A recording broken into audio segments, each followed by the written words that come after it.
The morning of April 13th, 1945, brought an eerie calm to Manila Bay. Lieutenant Commander James Patterson stood aboard LSM-43, staring at what appeared to be a battleship that had somehow grown roots in the middle of the water. Fort Drum rose from the bay like a monument to human engineering or human madness.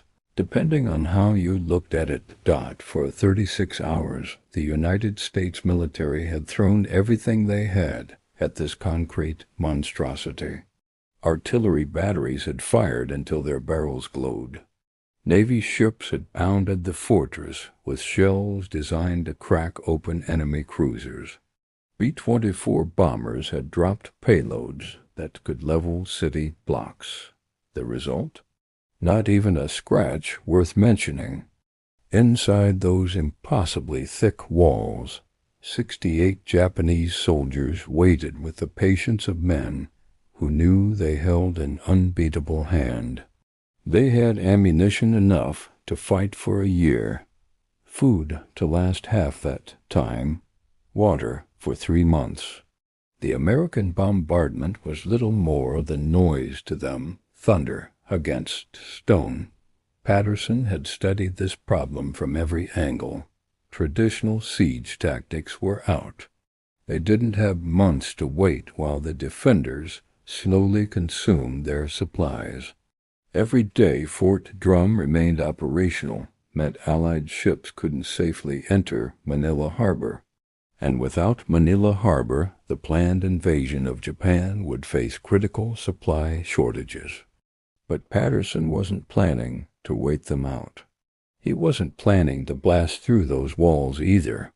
He had something far more radical in mind, something that would transform this impregnable fortress into a crematorium that would burn hot enough to melt steel and long enough to be seen for nearly a week. If you want to understand how American military innovation turned Japan's greatest defensive asset in the Philippines into a concrete coffin, please like this video. It helps us bring more untold stories from World War II to light. And subscribe if you haven't already. We've got plenty more where this came from. Now, let's go back to the beginning.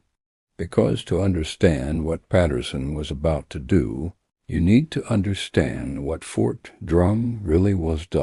In 1909, American military planners looked at a small rocky island called El Fraile in the middle of Manila Bay and saw possibility. The island sat in the perfect position. Any vessel trying to enter or leave Manila Harbor had to pass within easy gun range. But the Army Corps of Engineers didn't want to just build a fortress on El Fraile Island. They wanted to do something that had never been attempted before. They wanted to turn the entire island into a weapon. The project took 9 years and represented a triumph of early 20th century engineering ambition. First, work crews used dynamite to blast away most of the natural rock, leaving only enough foundation to support what would come next. Then came the concrete poured in layers, reinforced with steel mesh every 6 inches, building upward and outward until the original island had been completely encased. The walls rose 20 feet thick on all sides. Not 20 feet tall, 20 feet thick. Solid concrete reinforced with enough steel to build a dozen railroad bridges. The structure extended 40 feet above the waterline and dropped deep below it. The top surface was flat and featureless, deliberately designed to resemble the deck of a battleship. Inside this concrete shell, engineers installed the fortress's teeth, 2 massive gun turrets, each mounting twin 14-inch naval rifles. Each turret weighed 300 tons more than most tanks of the era. These guns could hurl shells weighing as much as a small car over 15 miles with devastating accuracy. The ammunition magazines could hold 1,000 rounds per gun, stored in climate-controlled chambers that kept the propellant stable for years. The living quarters were built to support 200 soldiers for 6 months without any outside resupply. Freshwater storage, ventilation systems, electrical generators, radio equipment, medical facilities. Fort Drum was designed as a self-contained military installation that just happened to look like a battleship, frozen in concrete. When construction finished in 1918, the U.S. Army had created something unprecedented in military history. Fort Drum couldn't move, couldn't maneuver, couldn't retreat. But it also couldn't be sunk, couldn't be flanked, and by all conventional military wisdom, couldn't be destroyed. American military publications called it the strongest fortification ever built. For once, the marketing matched reality.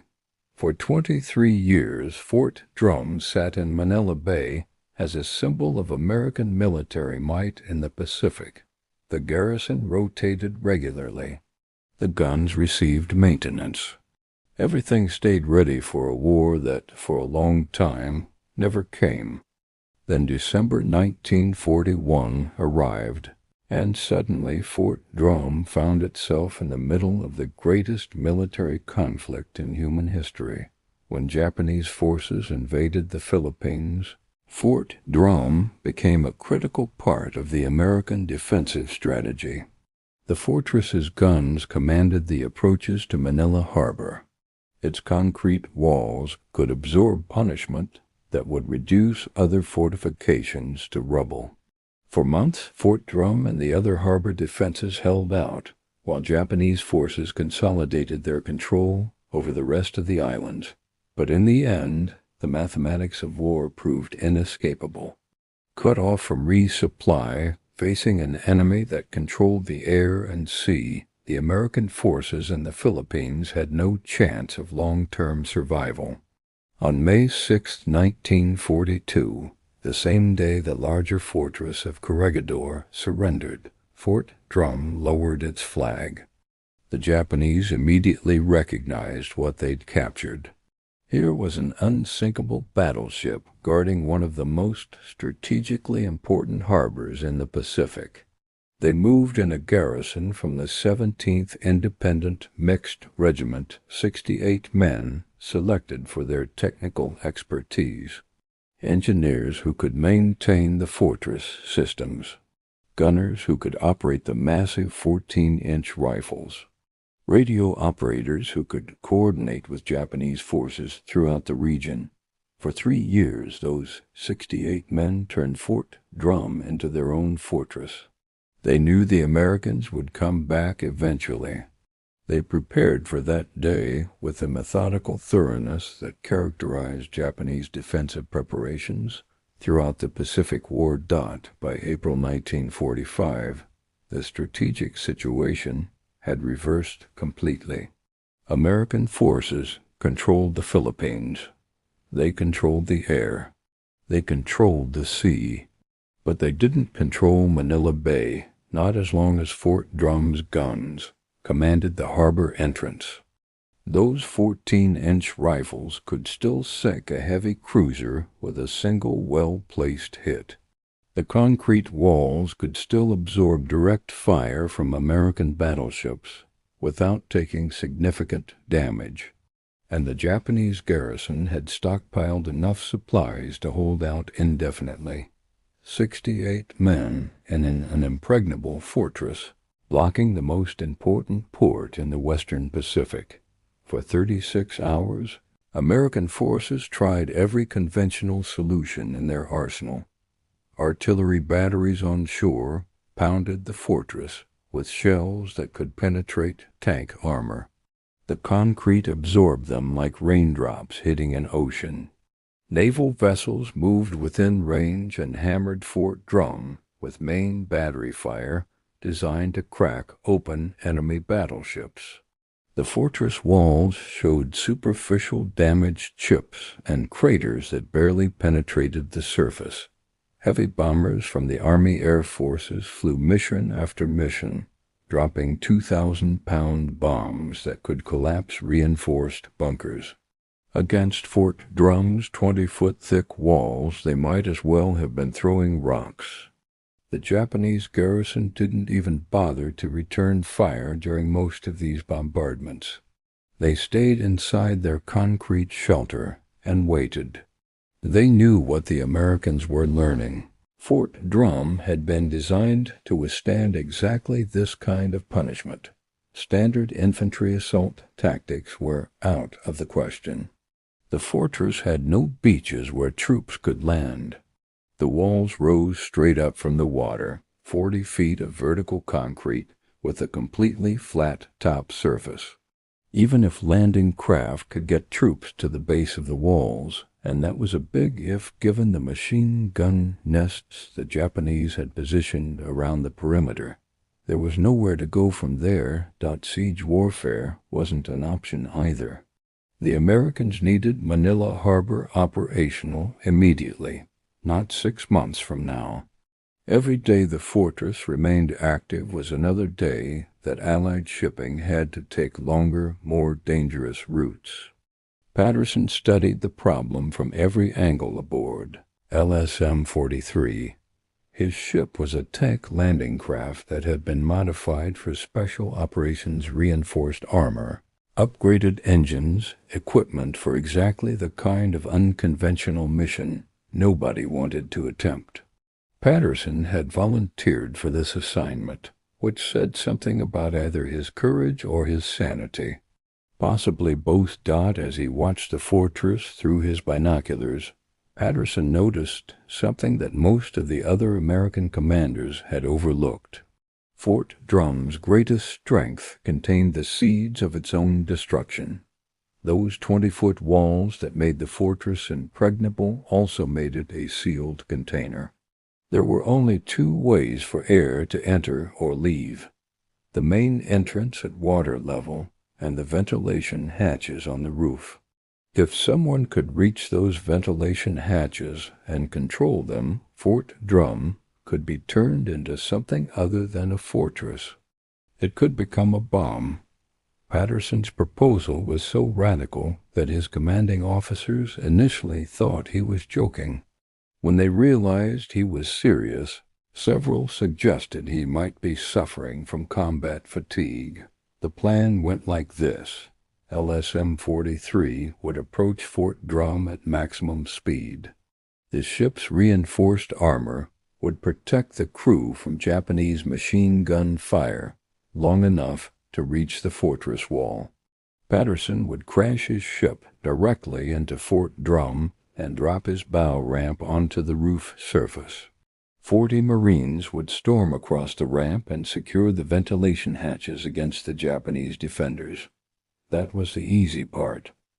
Once the Marines controlled the roof, Patterson's engineering team would pump 3,000 gallons of specially mixed fuel directly into the fortress through the ventilation system.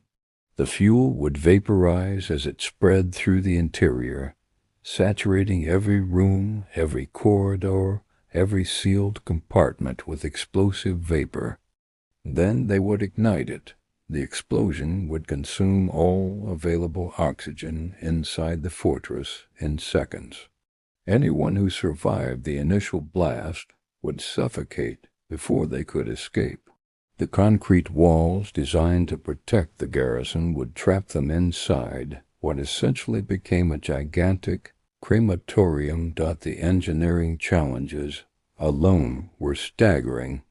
Patterson needed a fuel mixture that would vaporize quickly enough to spread throughout the fortress, but remain stable enough to handle safely.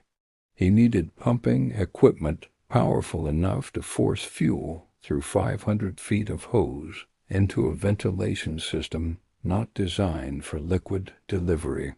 He needed ignition charges hot enough to trigger an explosion in oxygen-depleted air, and he needed to do all of this while under fire from Japanese defenders who would be trying very hard to kill him. The more Patterson explained his plan, the more problems people found with it. If the Japanese damaged LSM-43's engines during the approach, the ship would be trapped against the fortress wall. If they damaged the bow ramp, the Marines couldn't reach the roof. If they damaged the pumping equipment, the fuel wouldn't reach the interior. If the fuel mixture was wrong, it might not ignite properly, or it might detonate prematurely and kill everyone on the American side. But conventional tactics had already failed. The fortress remained operational, and every hour of delay meant more time for the Japanese to reinforce their defensive positions. Patterson's commanding officers gave him permission to proceed, though several admitted later they didn't actually expect him to survive the attempt. On April 12th, LSM-43 pulled into a secure harbor facility and began loading equipment that looked nothing like standard military supplies. 3,000 gallons of fuel mixture, stored in specially designed tanks that could withstand combat damage. Patterson had spent days perfecting the formula: 60% diesel fuel for sustained burning, 30% aviation gasoline for rapid ignition, 10% motor oil to create thick smoke that would fill every corner of the fortress interior. Industrial pumps, normally used for ship-to-shore fuel transfer operations. Flexible hoses rated to handle petroleum products under pressure. Thermite charges 200 pounds of metal powder that burns at 4,000 degrees Fahrenheit, hot enough to melt steel, hot enough to ignite fuel vapor, even in oxygen-depleted environments. White phosphorus grenades, dozens of them. Phosphorus is nasty stuff. It burns under water. It burns in vacuum. It keeps burning as long as there's anything left to oxidize. Once started, white phosphorus fires are almost impossible to extinguish. The Marines who would be making the assault trained for 2 full days on a mock-up of Fort Drum's roof layout. They practiced their approach routes, their breach procedures, their defensive positions. They memorized the location of every ventilation hatch. They knew exactly how much explosive each target would require. The night before the mission, Patterson gathered his crew and Marines for a final briefing. He didn't sugarcoat the risks. Some of them probably wouldn't survive the approach. More might die during the roof assault. But if they succeeded, they'd accomplish something unprecedented in military history. They'd capture an impregnable fortress without breaking through its walls. At 6 o'clock on the morning of April 13th, LSM-43 began its run toward Fort Drum. The fortress sat 2,000 yards away, visible as a dark mass rising from the bay. Japanese lookouts had certainly spotted the approaching landing craft. Patterson could see movement on the roof through his binoculars. The defenders were taking up positions, preparing for what they assumed would be another failed assault attempt. They had no idea what was actually heading toward them. At 1,500 yards, the Japanese opened fire. Machine gun bullets sparked off LSM-43's armor plating with a sound like hammers on steel drums. Rifle shots cracked through the air. Patterson held his course steady, engines pushing the landing craft toward its target at 15 knots. At 1,000 yards, the fortress's anti-aircraft guns joined the fight. Fort Drum's main 14-inch turrets couldn't depress low enough to engage a surface target this close, but the Japanese had installed 37mm guns around the perimeter specifically for close-range defense. The first rounds missed high. The Japanese gunners weren't used to shooting at fast-moving targets. The second salvo straddled the landing craft, sending up geysers of seawater on both sides. Inside LSM-43, the Marines crouched behind armor plating, and checked their equipment one final time. They could hear the impacts, feel the ship shudder when rounds hit the hull. Nobody talked. There wasn't much to say dot at 500 yards.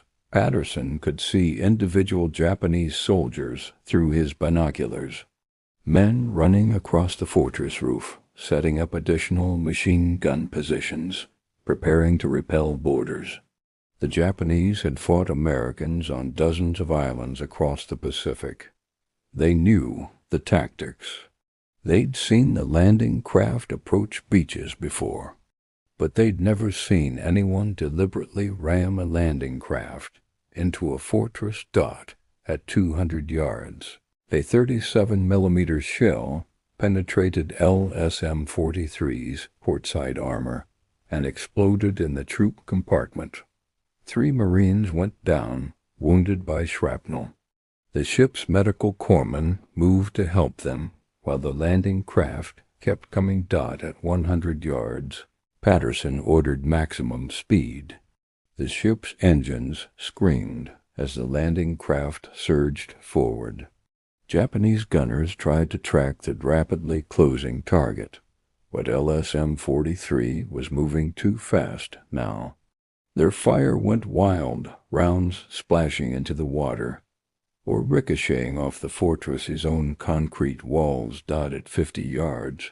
Everyone on LSM-43's deck could see the Japanese defenders clearly. Soldiers firing rifles from behind sandbag barriers, officers shouting orders, machine gunners traversing their weapons toward the incoming ship. Patterson braced himself against the helm. LSM-43 hit fort. Drums wall at 12 knots. The impact threw everyone on the landing craft to their knees. The ship's bow ramp, designed to drop onto enemy beaches, slammed down onto Fort Drum's roof with a grinding crash that echoed across Manila Bay. Patterson was the first man up that ramp, his Thompson submachine gun hammering as he charged onto the fortress roof.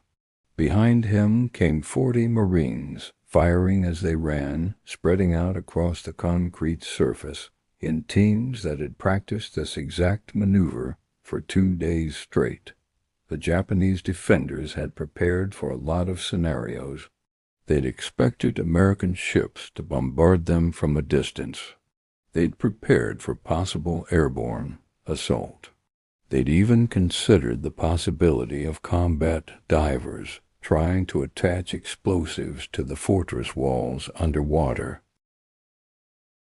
They hadn't expected 40 Marines to appear suddenly on their roof after a ship crashed into their front door. The firefight lasted 12 minutes of concentrated chaos. Japanese soldiers fought from prepared positions behind sandbags and concrete barriers. They had the advantage of cover and defensive positioning, but they were outnumbered, surprised, and facing Marines who knew exactly where they needed to go. Sergeant Mike Kowalski led the assault on the main ventilation shaft. This was a critical objective, 4-foot square steel grate, protected by sandbags and barbed wire. Kowalski tossed 2 grenades into the Japanese position, waited for the explosions, then charged through the smoke with his fire team behind him. The ventilation shaft dropped straight down into Fort Drum's interior, 30 feet deep, lined with steel plates. Kowalski could hear voices echoing from below, Japanese soldiers shouting orders, equipment being moved. The defenders inside the fortress knew the Americans had breached the roof. They were preparing for siege warfare, setting up defensive positions at the access points, ready to fight room by room if the Americans tried to force their way inside. They still had no idea what was actually coming down that shaft.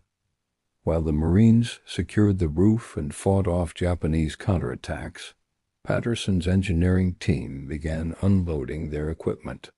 Industrial pumps came across the bow ramp, manhandled into position by sailors who worked with the precision of men who'd rehearsed this operation until they could do it in their sleep. 500 feet of flexible hose uncoiled across the fortress roof. The fuel tanks, specially designed to prevent combat damage from igniting their contents, were positioned and connected to the pumping system.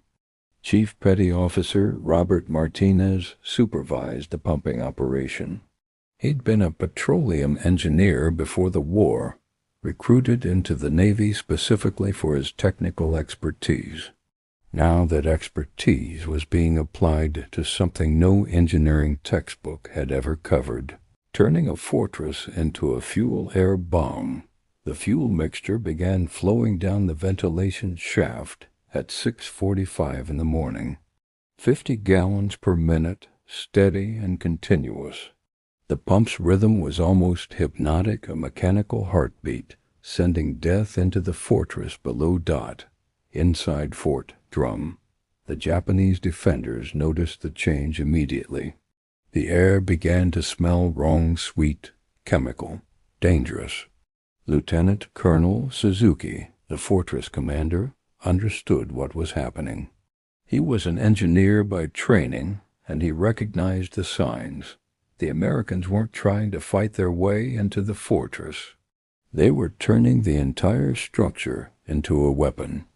Suzuki ordered all ventilation fans shut down immediately. He commanded his men to seal every interior door, using rags and whatever materials they could find to block airflow between compartments.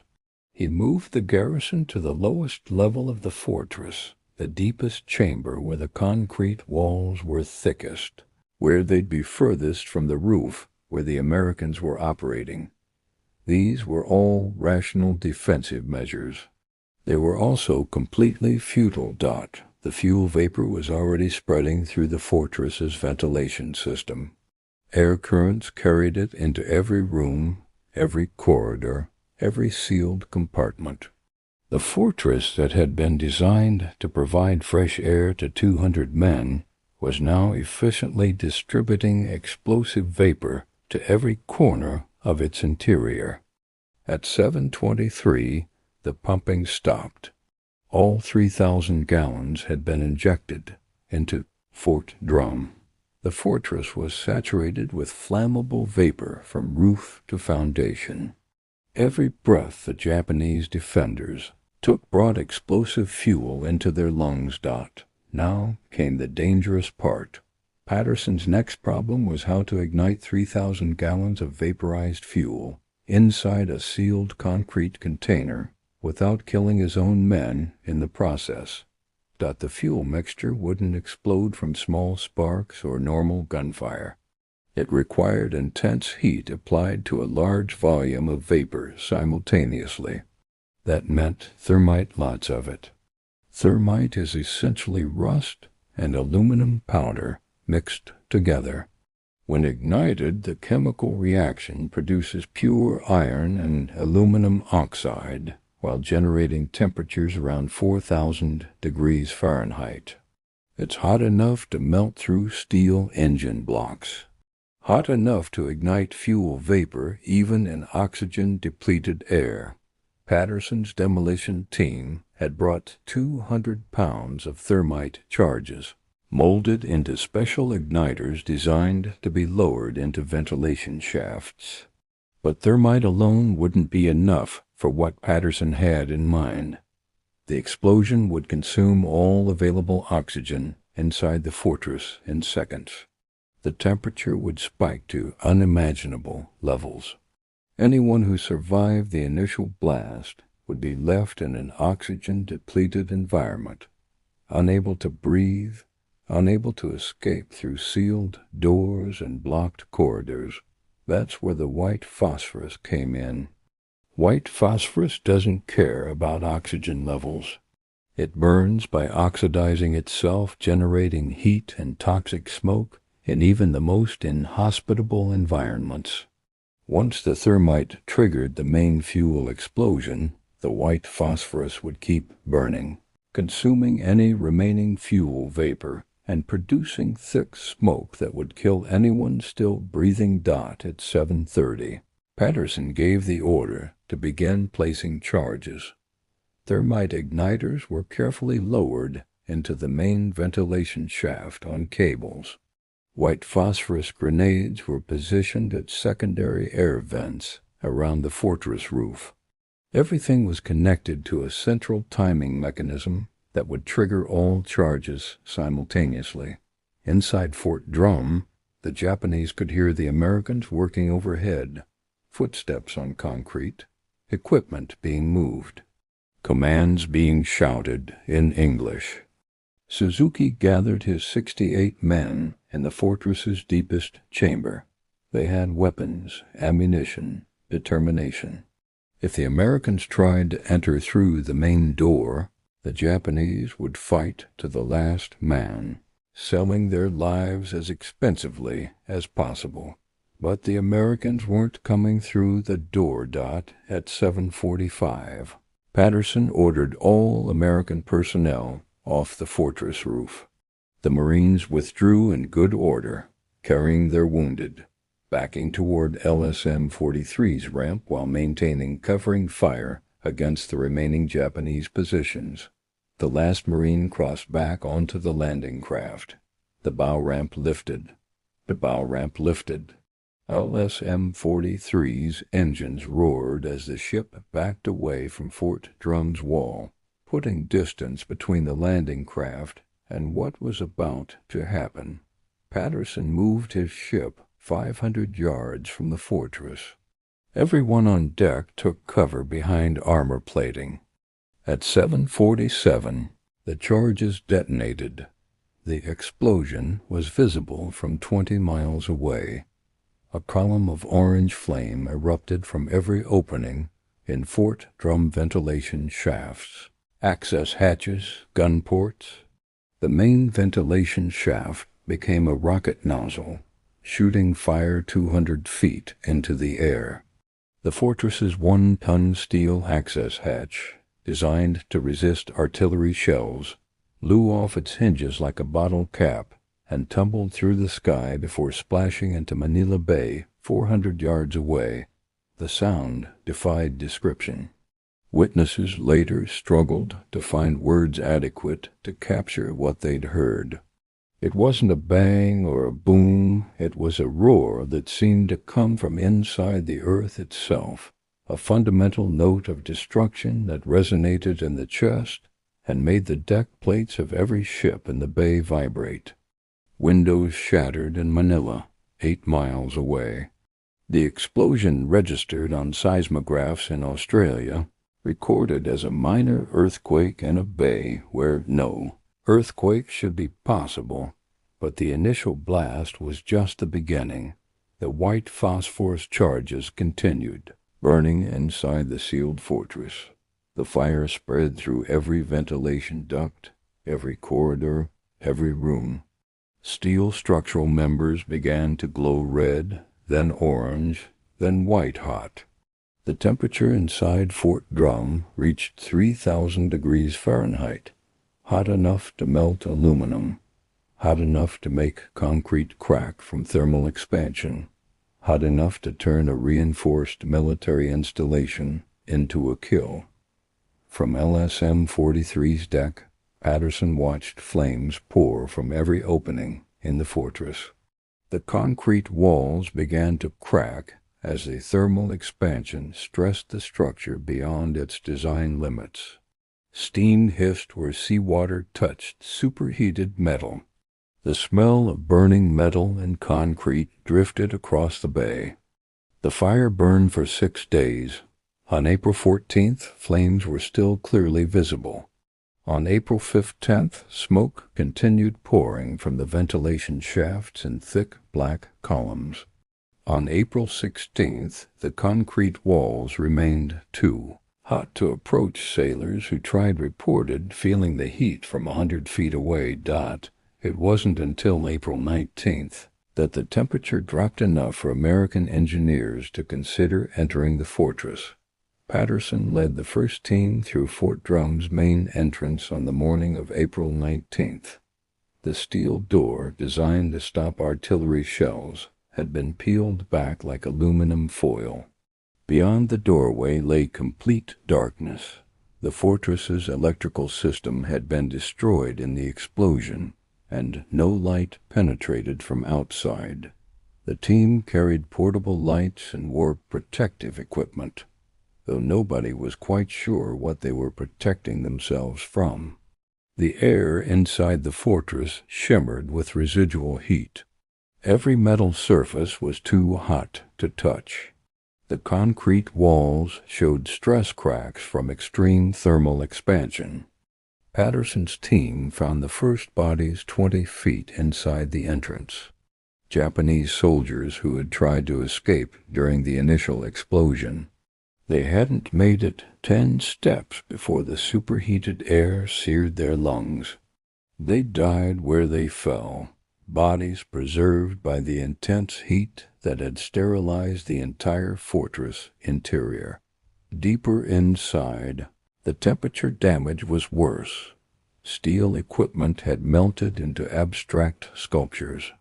Gun mechanisms had fused into solid blocks of metal. Ammunition had cooked off over the course of 6 days, leaving behind empty shell casings welded to storage racks. The team moved slowly through corridors, lit only by their portable lights. Everything was covered in a fine gray ash, the residue of materials that had burned completely in the oxygen-depleted atmosphere. The ventilation ducts had collapsed in places, twisted by heat stress beyond anything their designers had anticipated. In the fortress's deepest chamber, Patterson found Lieutenant Colonel Suzuki and his remaining 44 men. They had gathered in what they thought was the safest location, the deepest point in the fortress, surrounded by the thickest concrete walls, furthest from the Americans on the roof.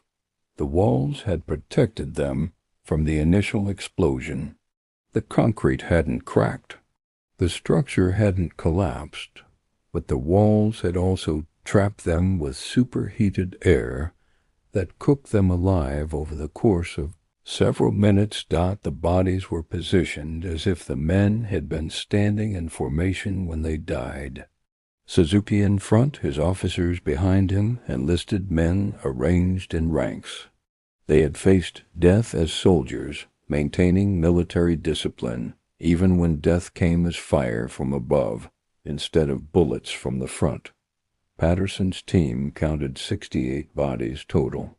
Every Japanese defender had died in the explosion or the fire that followed. None had escaped. None had surrendered. The concrete fortress designed to protect them had become their crematorium. Fort Drum itself had survived, technically speaking. The exterior walls showed heat damage, discoloration, stress cracks, but no structural failure. The gun turrets were warped from heat expansion, but still in place. An engineer's report filed 3 weeks after the attack concluded that the fortress could be repaired and returned to service if anyone wanted to invest the time and money. Nobody did. The age of coastal fortifications had ended during World War II. Aircraft carriers and guided missiles had made fixed defenses obsolete. Fort Drum had been the strongest fortress in the world. It had also been the last fortress that mattered. After the war, the Philippine government considered various uses for Fort Drum: a lighthouse to guide ships into Manila harbor, a radio station, a tourist attraction. But the fortress remained too damaged for civilian use and too expensive to repair for any practical purpose. It was declared a war memorial in 1950 and left to slowly decay in Manila. Patterson received the Navy Cross for his role in the operation, one of the highest decorations the Navy can award. He commanded LSM-43 through the rest of the Pacific War, participating in the invasion of Okinawa and preparing for the planned assault on Japan that was canceled after the atomic bombs ended the war. He retired as a full captain in 1963 and died in 1987 without ever giving a public interview about the Fort Drum operation. His official report, classified for 40 years, described the mission in clinical terms: fuel volume delivered, ignition sequence executed, target neutralized. Casualties: enemy 68, friendly 3. Mission accomplished. The report didn't mention certain details. The smell that hung over Manila Bay for weeks after the explosion, the smell of concrete heated to 3,000 degrees and slowly cooling, the smell of steel that had melted and resolidified. The nightmares some of the Marines reported having afterward. The way the fortress burned so hot that ships a mile away could feel the heat radiating from its walls. Today, Fort Drum still stands where El Fraile Island used to be. The concrete walls remain solid after more than a century. The gun turrets still point toward the harbor entrance, frozen in position, but the interior remains sealed. The access hatches are welded shut. The ventilation shafts are blocked with concrete. The Philippine Department of Tourism has periodically proposed opening Fort Drum for guided tours. Engineers have surveyed the structure multiple times and declared it structurally safe for visitors. The extreme heat of 1945, they note, actually strengthened the concrete by driving out all moisture and impurities, but the bodies remain inside. 68 Japanese soldiers who died defending a fortress that couldn't be defended. Their families never recovered the remains. Their names are listed on war memorials in Japan, but their bones rest in a concrete tomb in Manila Bay. Some historians argue that Patterson's attack was unnecessary. By April 1945, the fortress had already been bypassed. American ships could enter Manila Harbor through other channels. The 68 Japanese defenders posed no real threat to the broader war effort.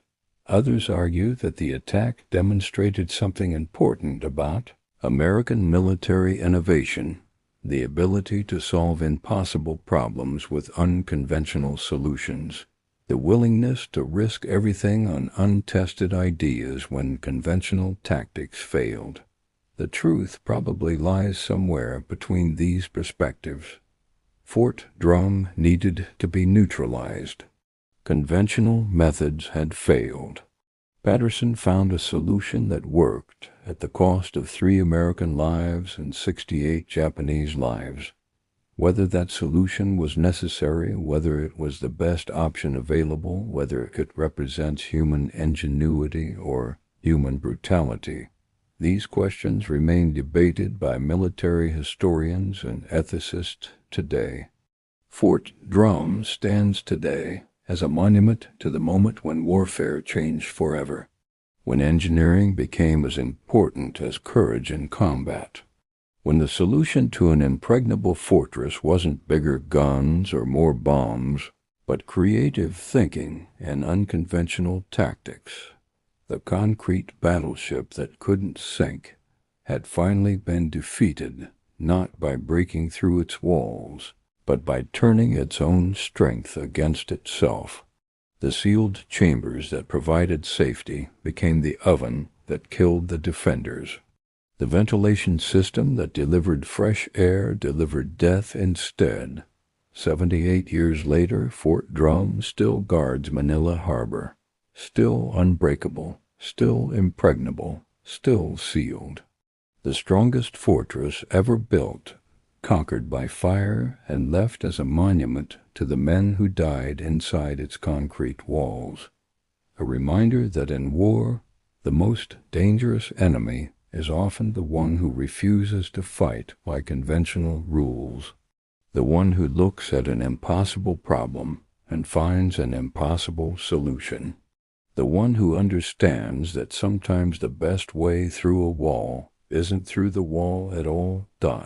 It's through the air vents.